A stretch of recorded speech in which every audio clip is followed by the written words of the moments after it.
Inshallah ta'ala, today the secret topic. I told the organizers it was secret because I was still thinking about it.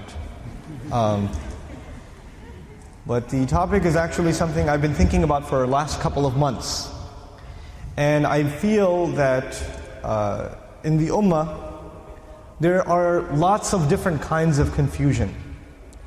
And we see the world around us and we think about the realities around us, whether they are political realities or social realities or economic realities, or they are realities in regards to our own life, and we have to figure out what it all means. We have to make sense of things like the news, or we have to make sense of our own challenges in our lives. But I feel more and more that we actually don't look at reality around us through the Book of Allah. In other words, the best way to understand reality is to understand certain concepts from Allah subhanahu wa ta'ala. And once you understand those concepts, your view and your perspective and your opinion changes. Now I want to give you an example before I begin the specific conversation. And that is that, imagine that you are wearing glasses, or you have really weak eyesight. You have really weak eyesight. And you're not wearing your glasses. Okay? So you can see, but you can't see accurately. Right? There's something missing in what you can see. You may see that there's a sign, but you may not be able to read it exactly. You understand what I'm saying? But once you put the right lenses on, you put the right glasses on, then now you can see things clearly.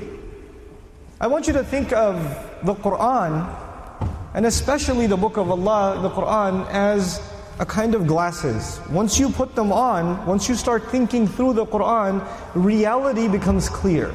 Like you start seeing things in a different light, that you did not see them in the same way before. Okay? I'll give you a small example of that before I actually talk about the ayat that I really want to talk to you about. And this is actually, in my opinion, it is probably going to take me about 6 months to a year, if not more, to study this one surah before I can comprehensively talk about the surah. But right now I'll just share with you some brief concepts. But before I do, just an example. If I was going with a bunch of young men and women on a bus, and we drove by a beautiful mansion, it's just a gorgeous house, on top of a hill. On the other side there's the ocean. Just an absolutely beautiful, stunning house. And the driveway into the house, there's a gorgeous car parked outside. And on the back of the house, there's this incredible backyard and a swimming pool and all of it. I mean, whatever you can imagine is there. It's like it's a piece of Jannah on earth. And you see the guy walking into his house. We're driving on this bus and we see this guy walking into his house. And I asked these young men and women, do you think that guy's successful? Do you think he's successful? Overwhelmingly, what is going to be the response? Yeah, that's pretty successful. And the guy, look at him. Look at what he's accomplished in life. That's a pretty successful person. Okay. When you take a picture of someone graduating from college, they're shaking hands with the president of the university, they're being handed their diploma, and somebody asks you, you think that's successful? What are people going to say? It's going to be Muslims and non-Muslims. Everybody's going to say that is a kind of what? Success. I'm going to congratulate my children one day when they graduate from college too, because that's a kind of success. When somebody gets a job, is that a kind of success? Sure. We congratulate people when they get a job. When somebody buys a house, when somebody starts a business, when somebody gets a new car, when somebody gets married, when people accomplish things in life, then we celebrate them, because these are different kinds of small and big successes. Isn't that true? So the bus keeps driving. And we see a man, a homeless man, who's living in a cardboard box on the street. And he looks like he's wearing clothes from a couple of years. And you don't want to go close to him because of the smell. And I ask my students, do you think that guy's successful? What do they say?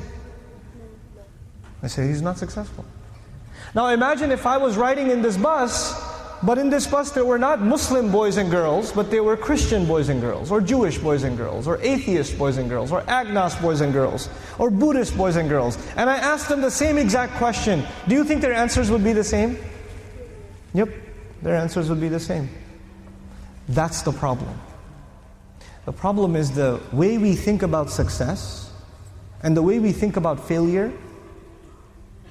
For Muslims, it's supposed to be different. All human beings can see it a certain way, that's fine. They have the apparent view of success and failure. But us, Muslims, Allah has given us clearer glasses. And once you look at reality through these glasses, you see something other people cannot see. You see something other people cannot see. So when you put those glasses on, then you start thinking about the Book of Allah and you realize that one of the most beautiful, captivating, magnificent homes that was ever built was the castle of Fir'aun. It was one of the most amazing homes ever built. And if our bus was driving by the castle of Fir'aun and he was walking into his house and I asked my Muslim children, is that successful? Is that guy successful? What would their answer be? Fir'aun is not successful. He's one of the worst losers in all of human history. Isn't that the case? What was the second kind of person we ran into? There was one guy walking into a mansion. What was the other guy? He was a homeless guy. Okay. Ibrahim alayhi salam was kicked out of his house. He was told to leave the house. So he's homeless. Well, was he successful? He was. Actually, he's one of the most successful human beings that ever lived. Now the Qur'an is teaching me that a homeless man is successful and an incredibly wealthy man is what? A failure. You know what the Qur'an is teaching me? The Qur'an is teaching me that success has nothing to do with wealth. And failure has nothing to do with poverty. Success and failure are different concepts for us than they are for everybody else. Some of you want your children to get a good education. I want you to think about this. The parents here, you want your children to get a good education. Why do you want your children to get a good education? Because you want them to be successful. Isn't that the case? You want them to get a job. You want them to get a good career. You want them to have a good life. You don't want them to rent an apartment. You want them to buy a house. You want them to go into a good paying profession. You want them to become a lawyer or a doctor. You want them to become an engineer. You know? This is what you want for your kids. You want them to have a good life.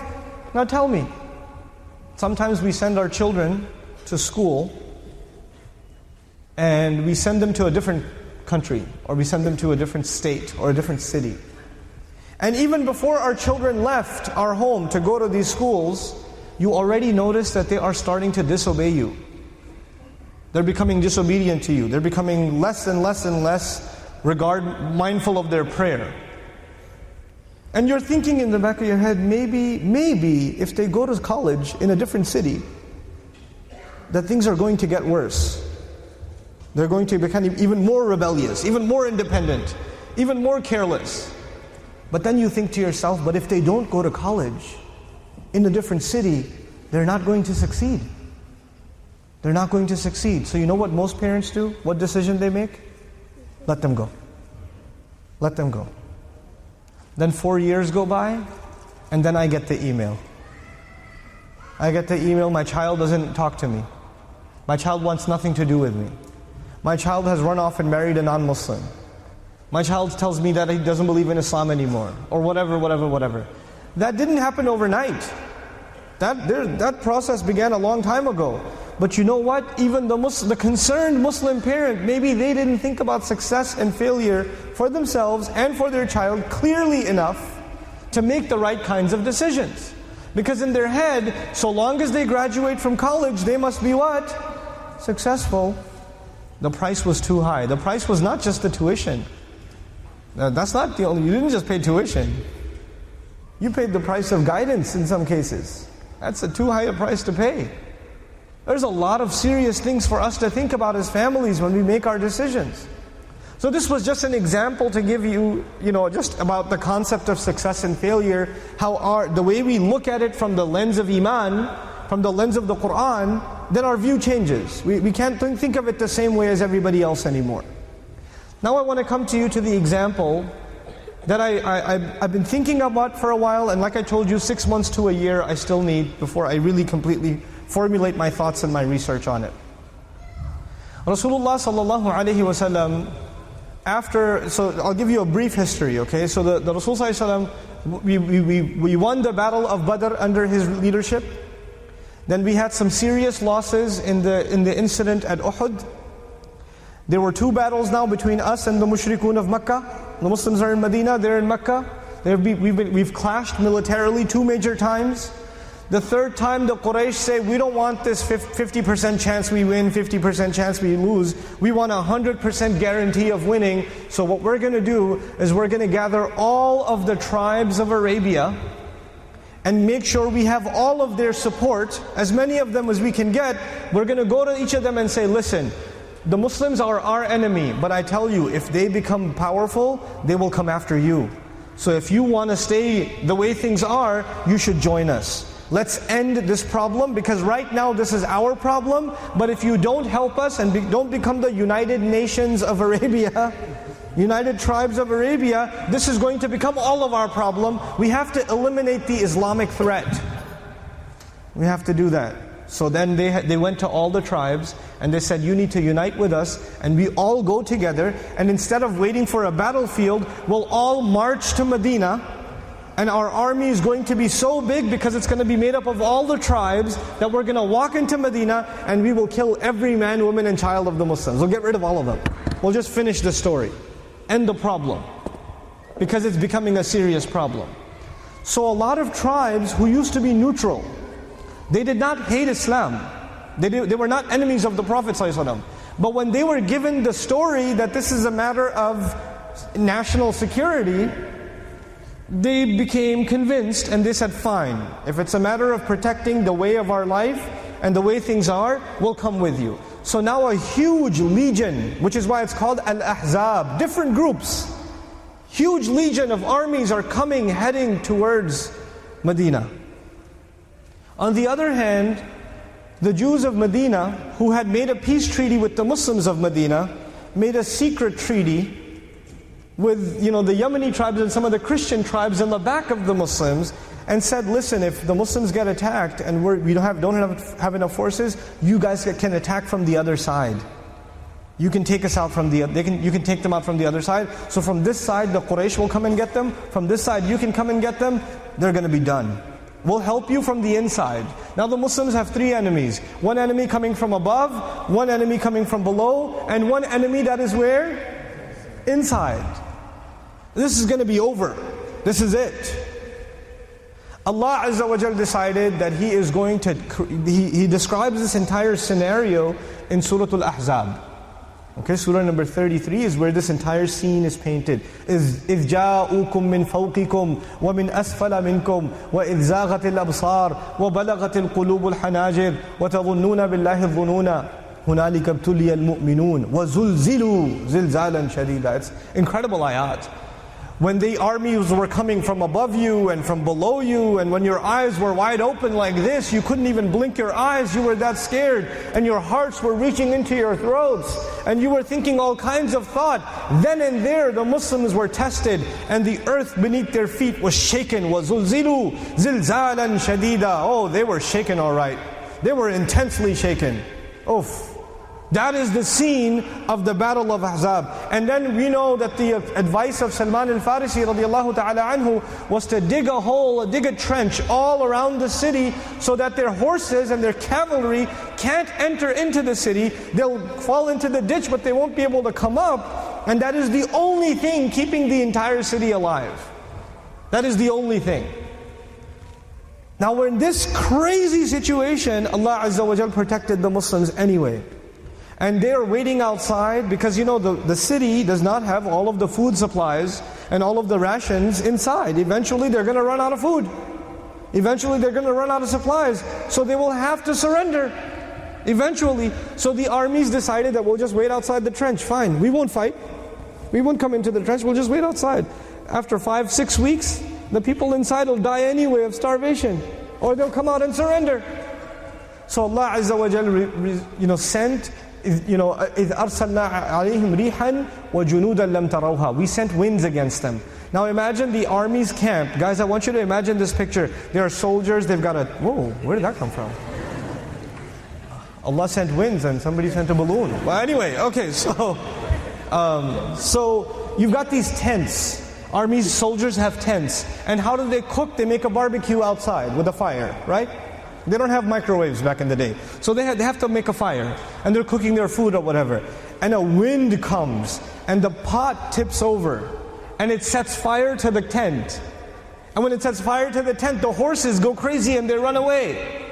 And the fire spreads and 3 or 4 or 5 tents are on fire now. In other words, these winds kept coming and causing so many problems for the army on the outside that eventually they said, we can't stay here anymore. They left. They left. So instead of waiting for the Muslims to come out, they couldn't handle it on the outside. Allah defended the Muslims by the wind. By the wind. And they left. They failed. They failed in their attack. 6 months later, I'm fast forwarding history for you. Study the seerah exhaustively because these are important events in the life of the Prophet ﷺ. But I'm giving you, I just want to get to these ayat, so I'm giving you the fast forward version. 6 months go by. And after 6 months, the Prophet ﷺ says, I have seen a dream, and in my dream, according to my, and by the way, the dream of a prophet is wahi, is revelation. So what he sees, we have to do it. I have seen a dream that we are going to enter the Kaaba. And we are going to enter the Kaaba peacefully. We're not even going to have to fight. And we're going to go there and make Hajj. Now when you go to Hajj, can you take your shotgun with you? Can you take your sword with you? Can you take your spear with you? Can you take your bow and arrow with you? No. No. You don't take weapons to Hajj. Okay, you don't take weapons to Hajj. And the dream says that you will go, and will you go for war or you will go peacefully? You're going to go peacefully. And where are you going to go? Let me ask you again, so I know you're still awake. Where are you going to go? You're going to go to Mecca. Where did the Quraysh come from? Mecca. Where did they come? To Medina. Why did they come to Medina? To kill all the Muslims. And now the Prophet sees a dream, 6 months later, we should go to Mecca. And we should go without any weapons to make Hajj. And nothing's going to happen because I've seen a dream. And the Muslims believe him. Let's go. If you've seen a dream, let's go. If you ask anybody else to follow into the city that was just thirsty for your blood, you want to go there and make Hajj? Are you sure? Are you sure that was your dream? No, no, no. Let's just go. قال رسول الله صلى الله عليه وسلم لقد صدق الله رسوله الرؤيا بالحق. He said the truth. Let's follow him. So they go. Now, when you go to Hajj or you go to Umrah from here, how long is the flight? I don't know. Tell me. 14 hours?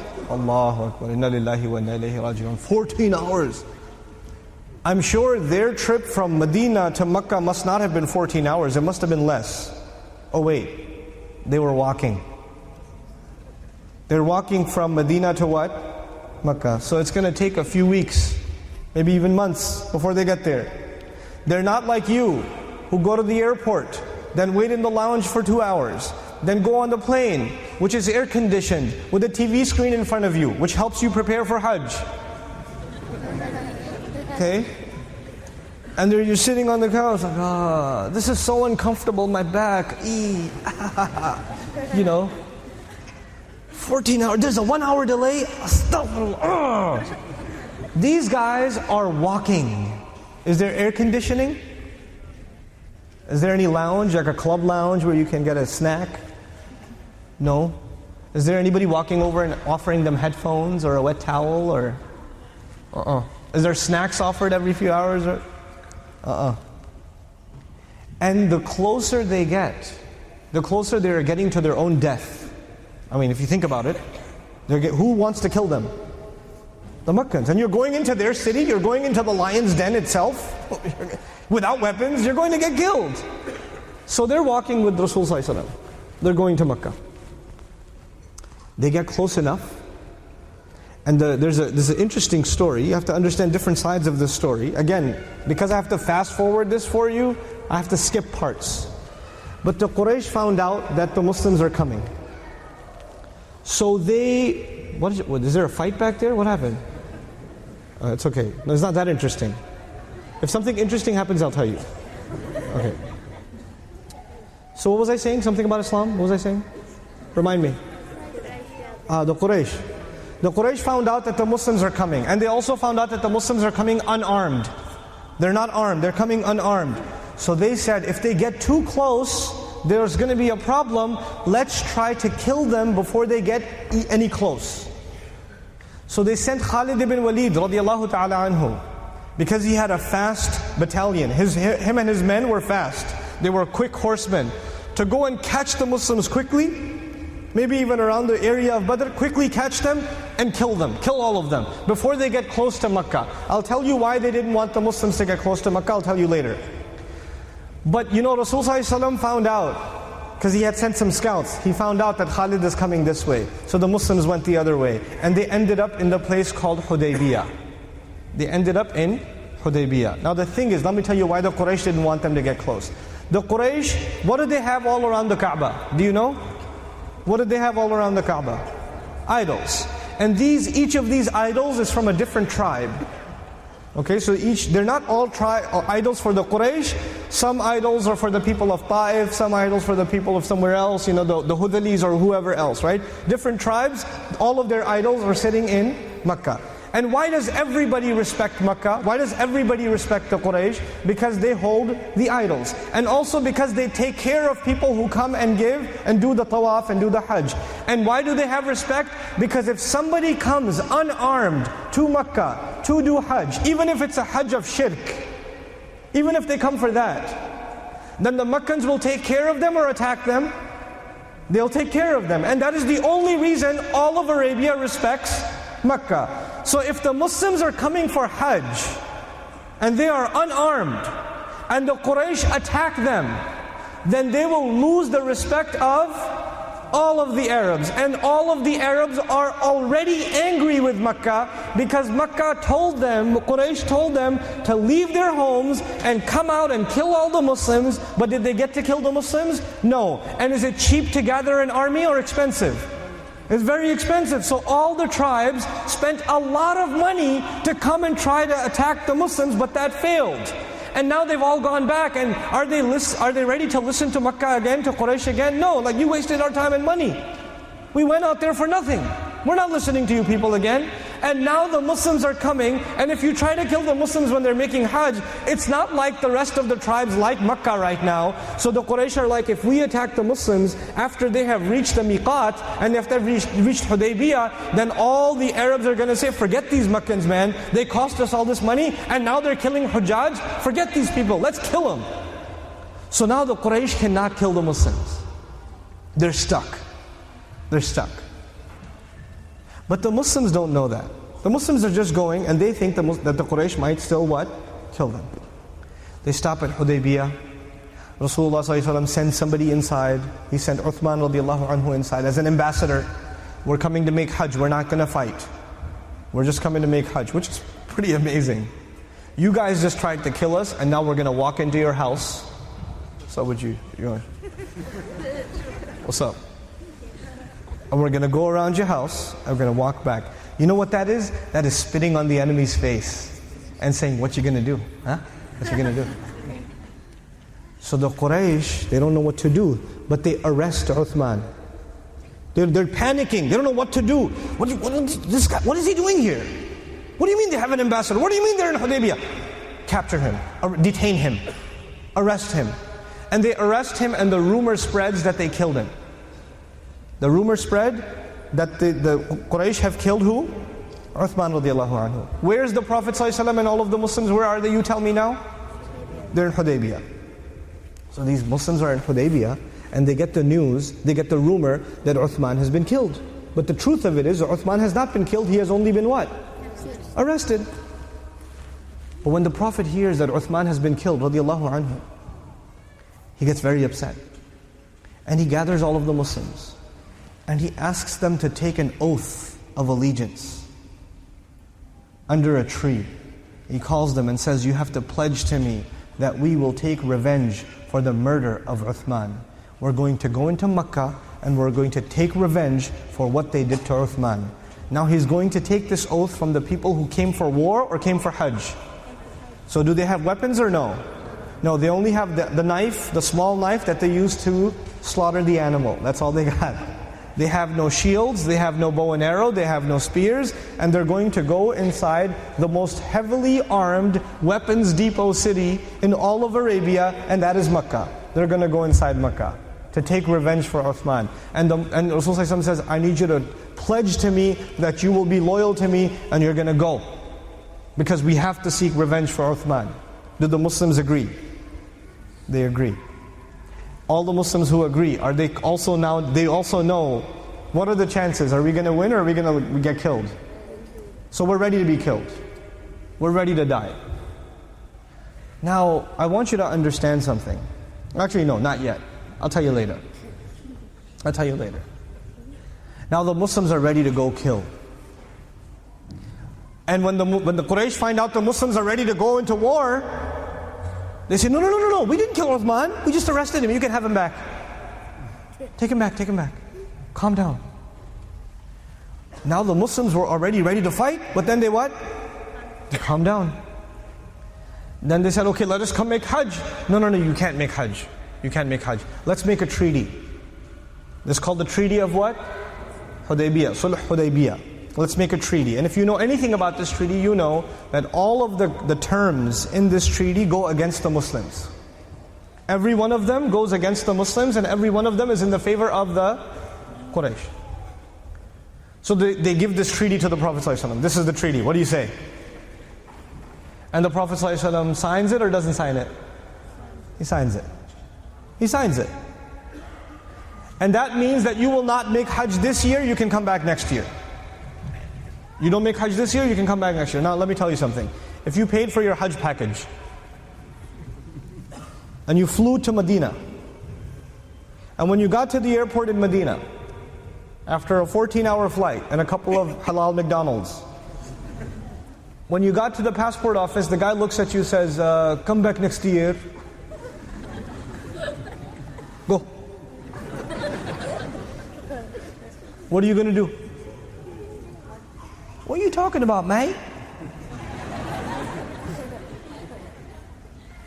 You can't do that to me. I came for Hajj. What do you mean go back? Yes, go back. And go back peacefully. Like, what? You can't do this to me. I flew all this way 14 hours.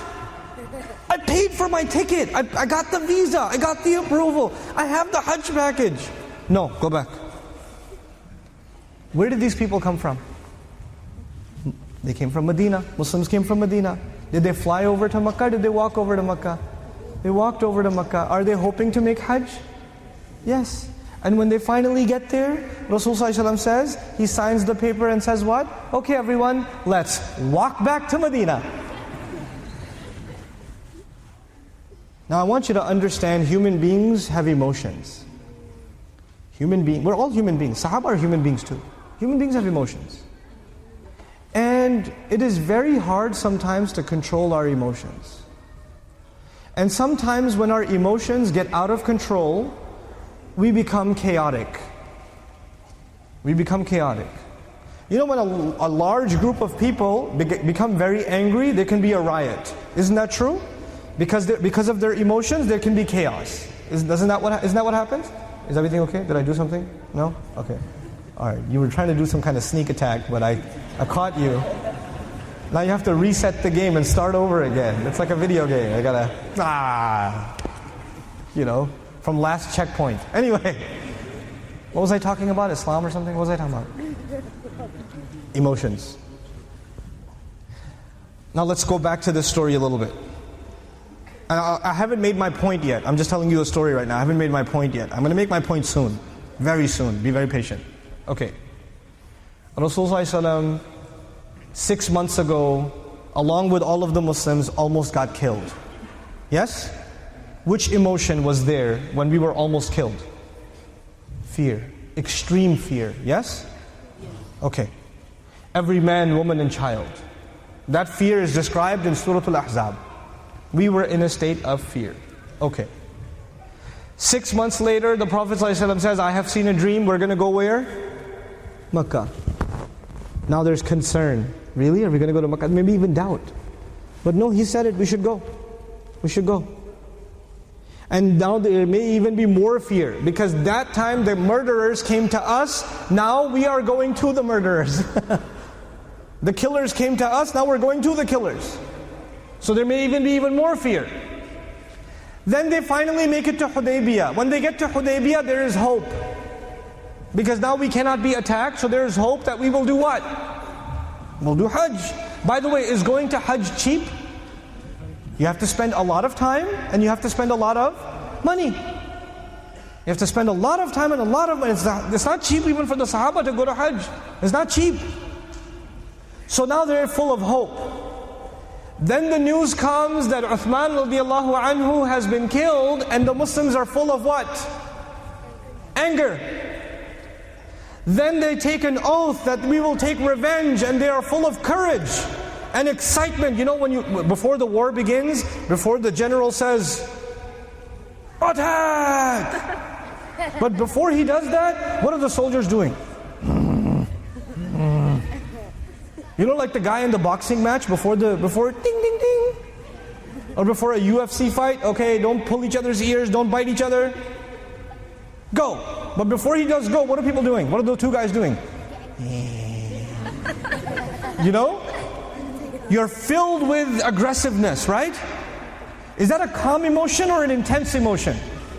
That's a very intense emotion. So we're talking about intense fear, intense hope, intense aggression, intense anger. These people have gone through a lot of intense emotions. You with me so far? Now Rasulullah sallallahu alaihi wasallam signs a treaty, and they feel like this treaty is intensely insulting. What? We don't get to make Hajj? What? If one of us runs away from Makkah, we have to send him back to Makkah? What? We have to go back? We can't fight them? We were ready to just take revenge right now. Ugh. And now we have to just go back home? Disappointment. Frustration. There are so many emotions in these people, and it's not one person, it is lots of people. Now let me tell you something. If you have one young man who is very angry, extremely angry, is it easy to calm him down? No. Calm down, son, calm down. Just relax. Okay, just relax. It might take you 30 minutes before this young guy, whose nostrils are, they're swelling up like. It might take a while before he calms down. You understand? That is just one angry man. Are they in the thousands? If there are hundreds, if not thousands of angry men, is it easy to calm them down? No. Rasulullah sallallahu alaihi wasallam turns to them and he says, we're not going this year, let's go back. He said, I thought you saw a dream. We're going to make Hajj. And Rasulullah sallallahu alaihi wasallam said, I never said this year.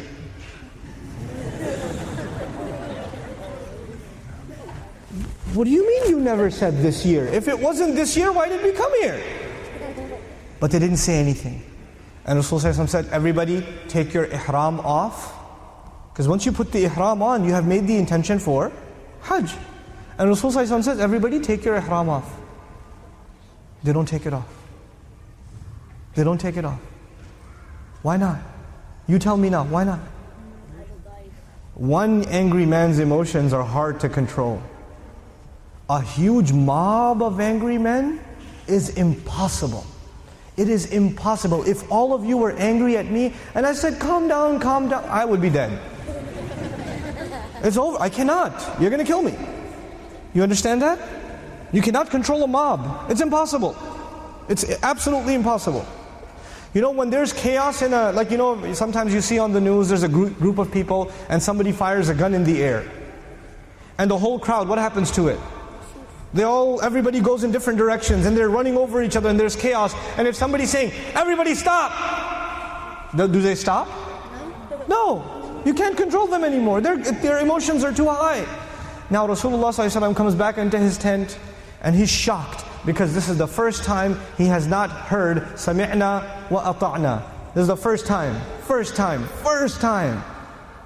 And the mother of the believer sees him. And she says, don't worry, you just take yours off, they will calm down. So he takes his off. And then when he goes, and you shave your head, and he goes outside, and what do they start doing? They're angry, they're upset, I can't believe we're going to walk all the way back now? Why do we come all this? No, okay, fine.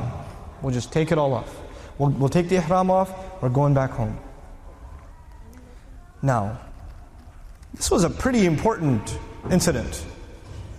So Allah decided to describe this incident. Now I'm at my point. This is I painted a historical event for you so far. What happened in history? Now I want you to see how Allah describes this event. Not how I describe this event, not how you describe this event, not how the Sahaba thought about this event, not even how Rasulullah sallallahu alaihi wasallam sees this event, but how Allah sees this event. The ayah comes down to describe this entire story, and the ayah says, Bismillahir Rahmanir Rahim, Inna fatahna laka fatham mubeena. No doubt about it, we have granted to you an obvious, unconditional, open, clear victory. You have been given a special favor of the most awesome victory of all time. That is the Qur'an's description of what happened. This is actually the ultimate victory. What? This is the ultimate victory? If you ask a Muslim child, what was the day of victory in Islam? In the seerah of the Prophet ﷺ, what is the day of victory? What are they going to say? When Makkah was conquered. Yes? When Makkah was conquered was the day of victory. Inna fatahna laka fatham mubeena did not come down when Makkah was conquered. Inna fatahna laka fatham mubeena came down when we didn't get to go to Hajj. When we signed a treaty that was against us. When we were completely disappointed. Where's the victory? I don't see it. CNN won't see it. The historian won't see it. Even Sahaba don't see it. The Sahaba don't see it. How can you call this victory? Oh, by the way, Allah did not say, Inna fatahna lahum fathan mubeena. Inna fatahna laka. Laka, Ya Rasulullah. Laka, sallallahu alayhi wasallam. Fathan mubeena. I want you to understand this. According to Allah, the greatest victory of the Prophet sallallahu alaihi wasallam, because this is not a victory for the Muslims, this is not a victory for Islam. In the ayah, this is a victory for Rasulullah sallallahu alaihi wasallam. The greatest victory in the seerah of the Prophet sallallahu alaihi wasallam are the Sahaba, who even when they have the most intense emotions, they still obeyed Rasulullah sallallahu alaihi wasallam. That is the ultimate victory. This mob who was able to control their emotions, because their emotions are very high, but their loyalty to Allah's Messenger is even higher, and out of that loyalty, they can maintain their discipline. There is never ever going to be a greater victory than this, ever. It's not Hudaybiyyah, it's the Sahaba. It's the Sahaba. People miss this point. Why am I telling you this? Because nowadays we make dua for victory. We make dua for victory, yes or no? We see the Muslims in the difficult situations around the ummah, and we make dua that Allah gives them and gives us victory. If we don't understand what victory means from the Qur'an, then maybe we don't understand what we're asking for. The victory of conquering a land, the victory of removing the kuffar, the victory of seizing territory. You know what Allah calls that? وَأُخْرَى لَمْ تَقْدِرُوا عَلَيْهَا قَدْ أَحَاطَ اللَّهُ بِهَا. Oh, it's secondary. Allah calls the conquest of land secondary. Allah calls the conquest of the hearts of the believers primary. That's not my description. That is not a historian's description. Look, anybody else who would read the story of Hudaybiyyah, they would think of it as a loss. But Allah will describe it as a victory. He'll describe it as a victory.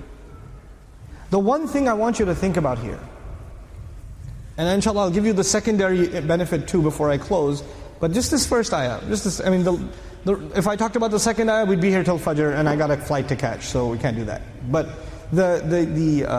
just this first ayah, I want to share something with you. You know, there's a secondary benefit of Inna Fatahna Laka Fathan Mubeena. Let me explain. The treaty says that you are not going to fight with us and we are not going to fight with you. But if a Muslim runs away from Mecca, what will we do? Send him back. We'll send him back. And among other disadvantages to the Muslims. Okay. Let me not tell you about the seerah for a second. Let me tell you about international politics. Major governments in the world say we do not negotiate with terrorists. You ever heard this before? Governments say we do not negotiate with terrorists. If you negotiate with them, that means you have accepted that they are legitimate. Yes or no? Because you signed a paper with them, you shook a hand with them, you did a press release with them, you did a treaty with them, which means you think of them as a legitimate government. So if we sign a treaty with them, that is proof that they are legitimate in our eyes. Okay? And now if a government thinks that the group, their enemy is small and they can crush them, they say, we don't need to make a treaty with these people, we can crush them. They're criminal, they're nothing. But if a group becomes powerful, so powerful that you can't just crush them, then you become weak and you have to accept that we have to sign a what? A treaty. The political victory in this ayah is that for the first time, the Quraysh, who up until now, what did they consider the Muslims? They considered the Muslims a cult. They considered the Muslims traitors. You can call them a terrorist group. Back then's language. But now they are signing a treaty with the Muslims, which means the Quraysh have accepted the might and the muscle and the power of the Muslims, and Allah made them accept the power of the Muslims even when the Muslims didn't have weapons in their hands. They did not accept the might of the Muslims in Ahzab. They did not accept the might of the Muslims in Badr, not in Uhud, not in Ahzab, but they accepted the power of the Muslims when Muslims came in Ihram. I need you to understand that. Power is not about weapons. Power is not about weapons. In this ayah, the way we think of when will the kafir understand the power of the Muslim, when will they recognize the power of the Muslim, we have an emotional thought about that. But the seerah and the Qur'an have such a deeper understanding of this issue. They have such a powerful, it's such a powerful reality that the Quraysh had to sign this treaty. Now all of Arabia, the rest of the tribes, they don't like Quraysh. You remember why they don't like Quraysh? Because they made them go all the way to Ahzab. Now, all of Quraysh, all of the tribes see, the Quraysh, they were going to kill the Muslims 6 months ago, and now they're ready to sign a treaty. These Muslims are powerful, man. These Muslims are serious. They're even more powerful than who? Than Quraysh. Because the Quraysh were forced to sign a treaty even when the Muslims were not with any weapons. That's crazy, man. There's some crazy tribal politics. And in this time, we have 10 years of peace. 10 years of no fighting. 10 years of no fighting. Guess what? I want you to, have you ever seen the map during election season? They say this party's colored blue, the other party's colored red. Right? So the blue is this big and the red is that big. Right? Now think of it like this. I'll say that we'll give the Quraysh purple. Purple was huge. And the Muslims, white, was very little. It was very little. But especially during Ahzab, during the trench wars, all the tribes were against who? The Muslims. So the purple map was huge and the white map was very small. Now this little tiny white map goes over to the Quraysh and they make them sign a treaty. Now the white has become a little bit bigger. And the rest of the huge purple map has become neutral. Why did they become neutral? Because they don't like Quraysh anymore. So what do the Muslims do during the peacetime? The Muslims go to every one of those tribes and say, hey, you want to stay neutral? Fine. But if you want to side with us, you could side with us too. Because we're big. We got muscle. Look at what we made the Quraysh do. And so some tribes say, nah, you guys are, I'm scared of both of you guys. I don't want nothing. I want to be Switzerland. Okay? And some other tribes say, you know what? Sign me up. And guess what happens in these supposed to be 10 years. It doesn't take 10 years. But in months, the map of the region, the white starts getting bigger and bigger and bigger and bigger. And what's getting smaller? The purple's getting smaller. Poor guys are getting squeezed. And they're so squeezed and they're scared. Because one of the items in the treaty is, if we fight or you fight, if any fighting happens, then the whole thing is cancelled. Then the whole thing is cancelled. So the Quraysh ended up fighting by accident. They didn't mean to do it. They just ended up in a fight and some Muslims got killed. Oh no. If the treaty is gone, then what will the Muslims do? Take over. And now that the white is huge and the purple is tiny, they have no power left. So Abu Sufyan, who's not a Muslim, who's one of the great leaders of Quraysh, has to now come to Medina.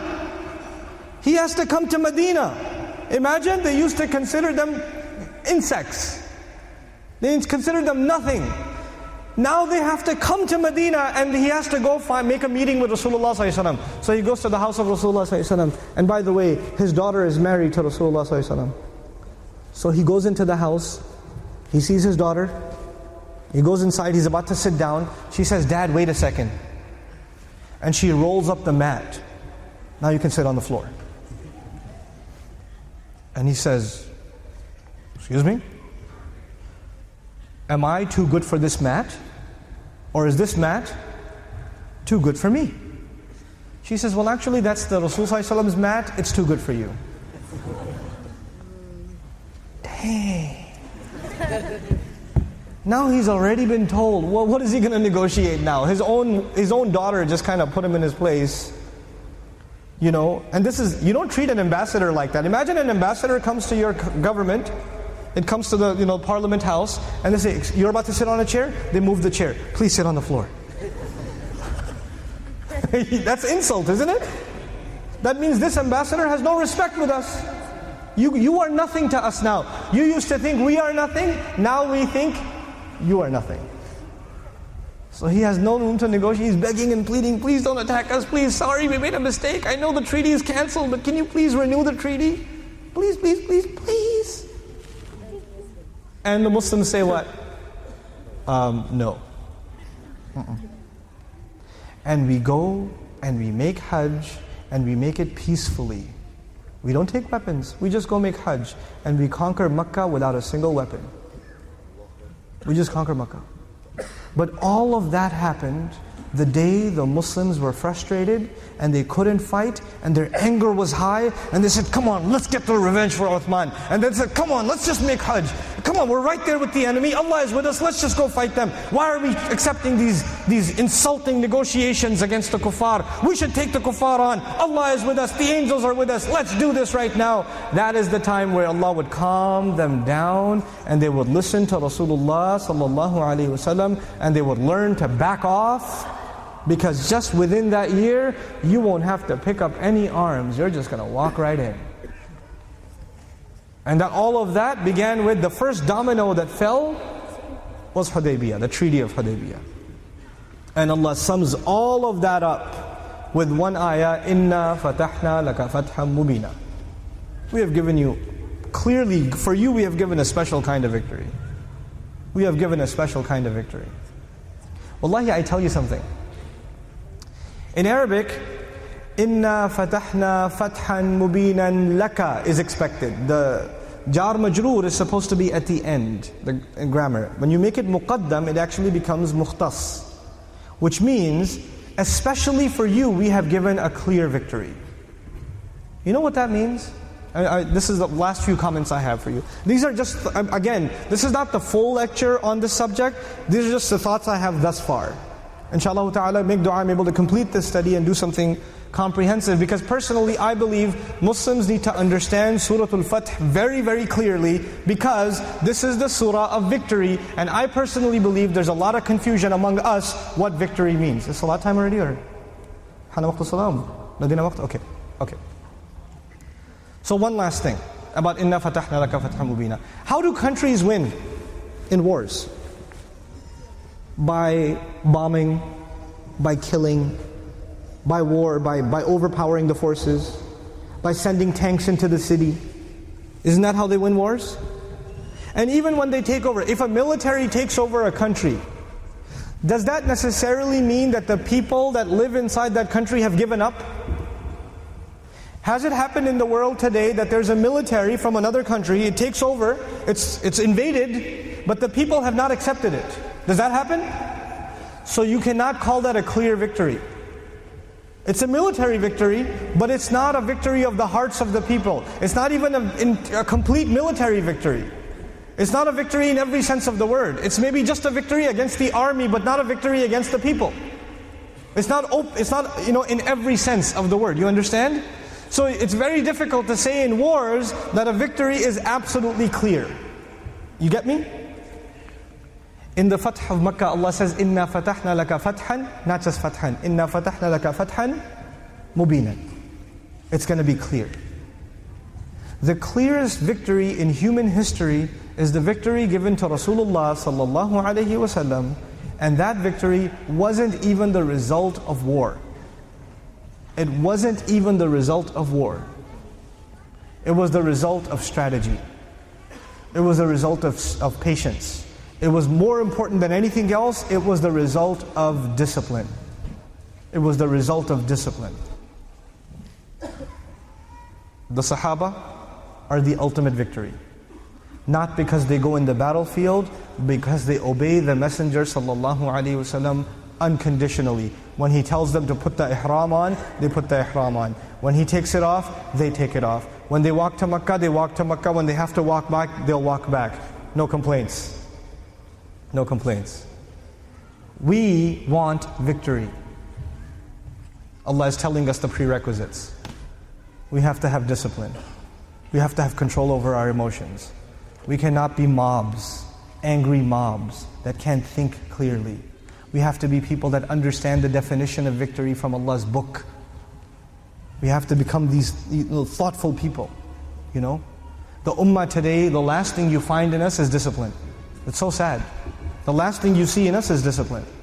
We don't even have discipline in the way we park our cars outside the masjid. By the way, when salat begins, it's beautiful discipline. It's beautiful. We all, you could be anywhere, our kids could be going crazy. When قَدْ قَامَتِ الصَّلَاةِ قَدْ قَامَتِ الصَّلَاةِ, we all line up perfectly. Isn't that the case? Everybody checks their feet. Everybody lines up perfectly. And as soon as salat is done, we go back to chaos again. The salat 5 times a day, what does it teach us? Discipline. And actually it proves that Muslims are capable of amazing discipline.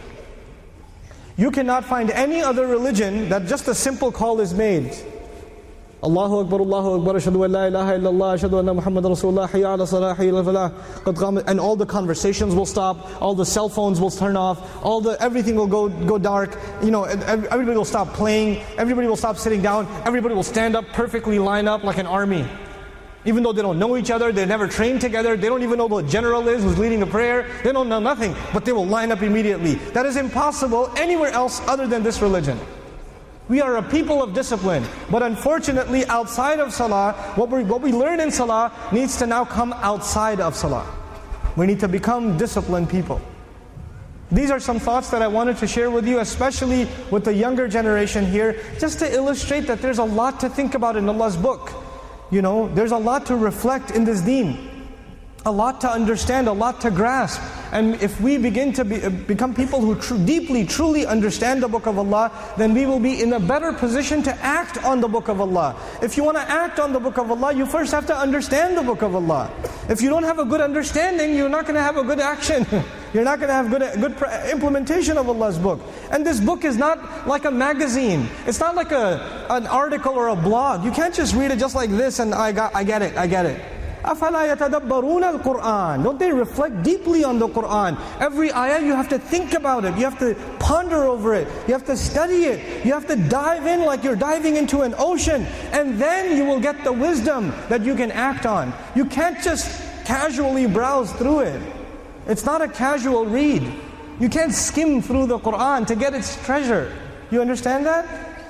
We unfortunately today, we have a very shallow appreciation of the Qur'an. We have to change that in our culture. We have to become a culture of people that celebrate tadabbur in the Qur'an, tafakkur in the Qur'an, ta'allum of the Qur'an, studying tafsir of the Qur'an in depth, studying its language in depth, understanding it and pondering over it and discussing it in depth, so that we can all act on it in the way that we're supposed to act on it. That is my dua for this ummah. That may Allah Azza wa Jal really make us a people that are connected with His book the way we're supposed to be connected. That understand it in the most pure, the most refined way, in the way it was supposed to be understood. May Allah Azza wa Jal make us a people of the Qur'an that don't take it, don't become lax in regards to it. The month of the Qur'an is still fresh in our hearts. We just came out of Ramadan.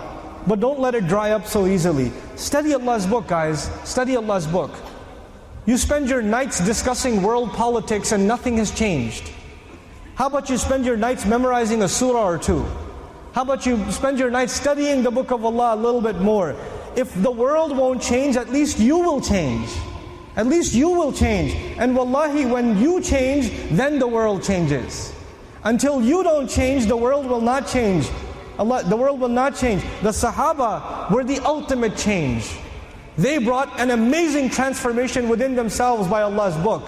And because of the change inside of themselves, Allah gave victory in their hands. The victory of conquest was nothing. That was just nothing. That was insignificant. This dunya was created for us. It's been made for us. We just have to prove to Allah that we are just for Him. When we prove to Allah that we are for Him, then He will hand dunya over. It's no big deal to Him. There's nothing to Him, subhanAllah.